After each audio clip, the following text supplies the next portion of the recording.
MRI mu magambo arambuye ni magnetic resonance imaging, no kuvuga uburyo bwo gufotora umubiri ukoresheje ubuhanga bwa rukuruzi no gucugusa umubiri, bigafasha abaganga kubona no kuvura ibibazo bitandukanye by'imbere mu mubiri. MRI ikoresha rukuruzi ifite imbaraga zidasanzwe hamwe n'uburyo bwo kohereza imirasire nayo yifitemo rukuruzi bita radio waves cyangwa se onde radio. Ibi bigahurizwa muri mudasobwa ibihinduramo amafoto agaragaza ibice by'imbere mu mubiri. Amafoto yo muri MRI abakeye kandi agaragara neza kurusha afatwa n'ibindi byuma nka CT scan n'ibindi. Kubw'ibyo hari impamvu nyinshi zatuma muganga gusabira guca muri MRI.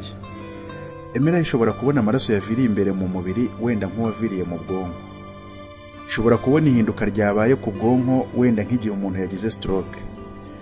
Ishobora kubona ibibazo by'umugongo wenda nk'udupira dutandukanya amagufa y'urutirigongo twavuye mu mwanya, cyangwa ikindi kintu cyangiritse mu mubiri wenda nk'utugozi dufatanya amagufa yo mu ivi twacitse.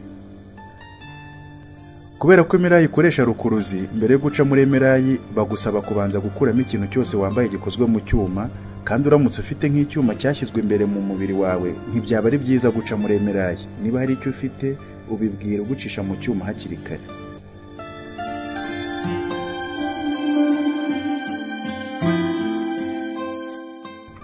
Iyo ugiye guca muri MRI rero bakuryamisha ku gatanda kaba gakoranywe n'iyi mashini. Kubera ko MRI igira urusaku rwinshi, hari igihe bakwambika ekuteri nini zigabanya amajwi yo hanze, kandi hari n'igihe bagushyiraho imisego igutangira cyangwa bakakuzirika kugira ngo utinyeganyeze icyuma cyatangiye gukora. Iyo bamaze kugutegura rero, agatanda uryamyeho karakujyana kakakwinjiza mu mwobo w'iki cyuma. MRI nyinshi ziba zifite umwobo ufunze uruhande rumwe, kandi akenshi uba ari muto ku buryo ukwirwamo neza. Icyakoze hari n'izindi MRI ziba zidafunze, aho agatanda kagushyira hagati y'ibice binini bigize imashini. Izi MRI zifunguye ariko zigira amafoto atari meza cyane nk'aya MRI yindi igizwe n'umwobo. Mu gihe uri guca mu cyuma, akenshi umutekinisiye uyikoresha bari mu cyumba byegeranye akurebera mu kirahure, kandi muba mushobora kuvugana nk'aho muri kumwe binyuze mu twuma dufata amajwi na za ekuteri uba wambaye.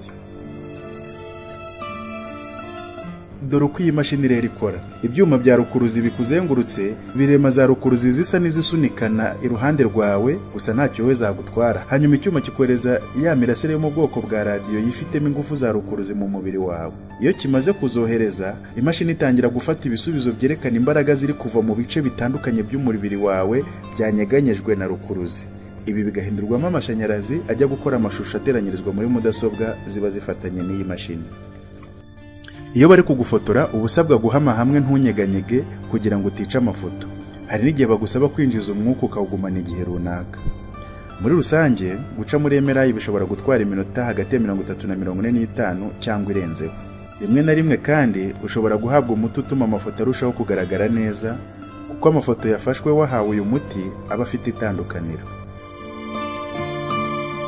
Iyo umaze guca muri MRI uba ushobora kwisubira mu byawe. Gusa iyo wari wahawe wa muti utuma amafoto agaragara neza, ugomba kunywa amazi menshi kugira ngo ufashe impyiko kuvana wa muti mu mubiri wawe vuba.